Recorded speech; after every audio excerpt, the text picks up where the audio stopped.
It was 6:04 in the evening on Wednesday, June 24th, 2026, a national holiday in Venezuela, marking the anniversary of the Battle of Carabobo, when the ground beneath the Caribbean coast moved. A magnitude 7.2 earthquake tore through fault lines west of Caracas. Buildings swayed, people screamed, grabbed doorframes, grabbed children. Some made it into the streets, and then, 39 seconds later, a second earthquake struck. Not an aftershock. A larger one, magnitude 7.5. Buildings that had cracked during those first 39 seconds did not survive the second wave. A 22-story tower in the Altamira district of Caracas collapsed. Over 100 structures fell in the coastal state of La Guaira alone. The country's main international airport was shut down, all flights canceled. Cellular and internet signals in La Guaira went dark entirely. As of Thursday morning, at least 164 people are confirmed dead. 971 are injured. The U.S. Geological Survey has warned that the actual toll will most likely climb into the thousands.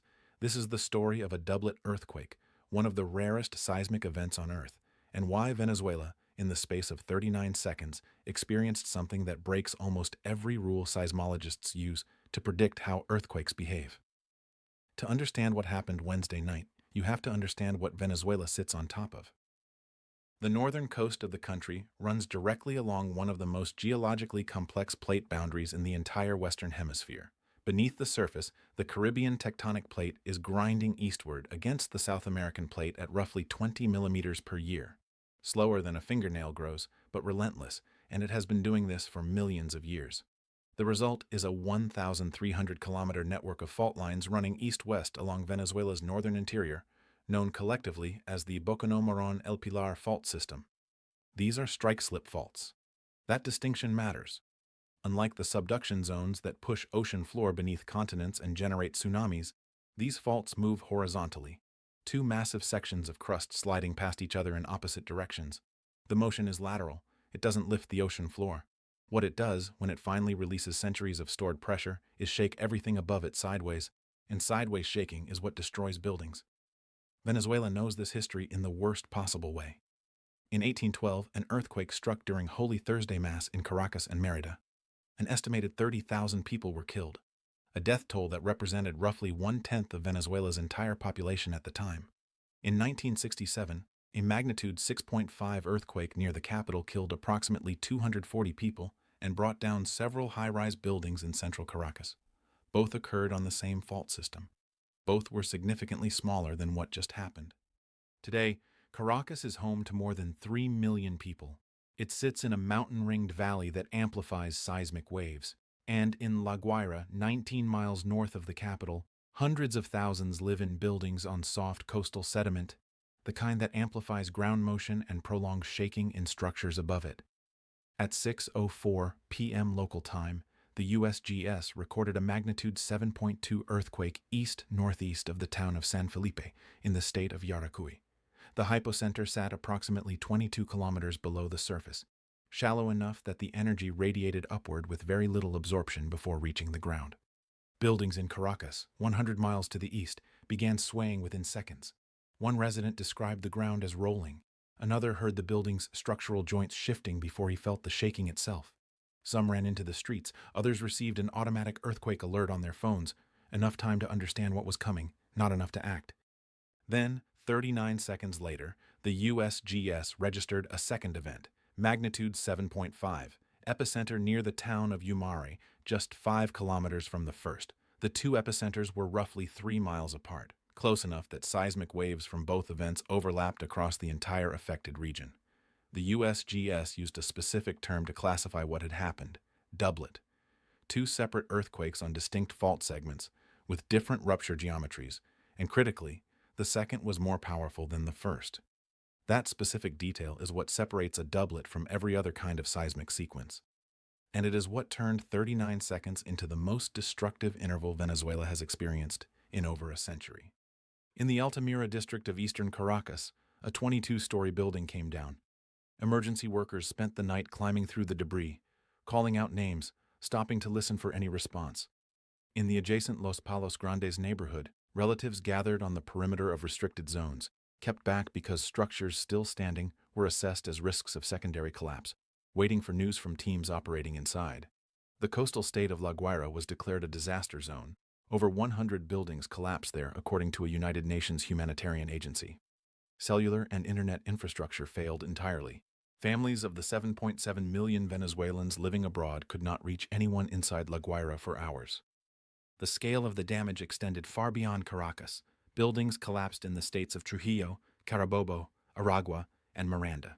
Tremors were felt across Colombia and as far as Brazil's Amazon region, more than 1,050 miles from the epicenter. Simón Bolívar International Airport sustained structural damage. All flights were suspended, severing Venezuela's main connection to the outside world at the exact moment international assistance began mobilizing. 20 aftershocks were recorded in the hours following the main events. But the figure scientists are watching most carefully is not the confirmed death count. The USGS pager system assessed a 44% probability that total fatalities will ultimately exceed 10,000. Upper bound projections, based on building vulnerability modeling and population exposure, place possible casualties as high as 100,000. On the economic side, USGS models estimate a 39% probability of losses between $10 and $100 billion, and a 30% probability that losses will exceed $100 billion entirely, a figure that represents roughly 20% of Venezuela's gross domestic product. These are models, not certainties. But the gap between 164 confirmed deaths and 10,000 projected ones is not a rounding error. It is the size of the sections of La Guaira that rescue teams had not yet reached as of Thursday morning. There is a principle in seismology called Bath's Law. It holds that the largest aftershock will always be at least one magnitude unit smaller than the main shock. A M7.5 should produce aftershocks around 6.5 at most, not 7.2. Certainly not, 39 seconds later, a quake that exceeded the first entirely. Venezuela's doublet broke that rule in the most direct way possible. The second earthquake was larger than the first. Here is the mechanism seismologists are working to confirm. The 7.2 near San Felipe ruptured one fault segment and redistributed stress across the surrounding crust. An adjacent fault, already near its breaking point, absorbed that transferred load and snapped, independently, on its own geometry, with its own energy.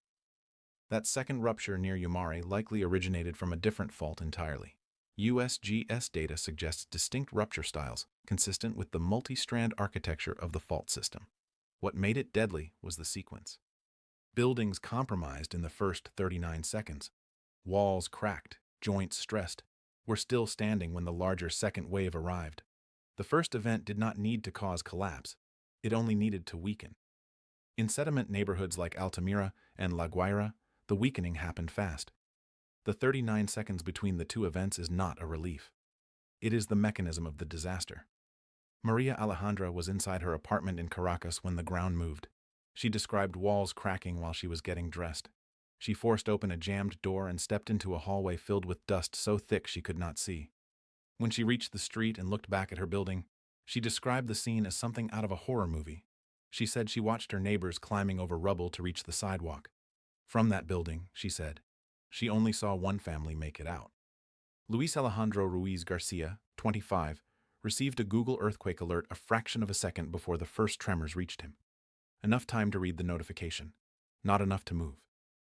Venezuela's confirmed figures as of Thursday morning: 164 dead, 971 injured. Those numbers represent only the areas that rescue teams had reached and assessed. Parts of La Guaira remained inaccessible. The full inventory of collapsed structures in states like Carabobo, Trujillo, and Miranda was still incomplete. Wednesday's M7.5 is the strongest earthquake to strike Venezuela since 1900. The country has 28 million people, living in cities denser and more structurally vulnerable than anything that existed when 30,000 died in 1812. 164 confirmed, thousands projected. The distance between those two numbers is being measured right now in the rubble of La Guaira. There are 3 signals seismologists are tracking in the days ahead. The first is the El Pilar Fault, running east along Venezuela's northern coast. The stress redistributed by Wednesday's doublet has not been fully mapped, and if it has loaded the El Pilar system, scientists warn a separate major rupture is not out of the question. The second is the aftershock sequence itself. The USGS places the probability of a magnitude 6 or greater event in the next 7 days at 40% hours, and a 94% probability of at least one magnitude 5 or greater. In a city where thousands of structurally compromised buildings are still standing, a magnitude 6 aftershock does not need to reach the threshold of a new disaster on its own. It only needs to arrive before engineers have assessed what is still at risk. The third signal is the confirmed death toll itself. If it crosses 1,000 in the next 48 hours, USGS models suggest the disaster is tracking toward the higher end of its probability range. The answer to where this ends will come from the parts of La Guaira that rescue teams have not yet reached, and those teams are still working. Subscribe to stay ahead of what's coming.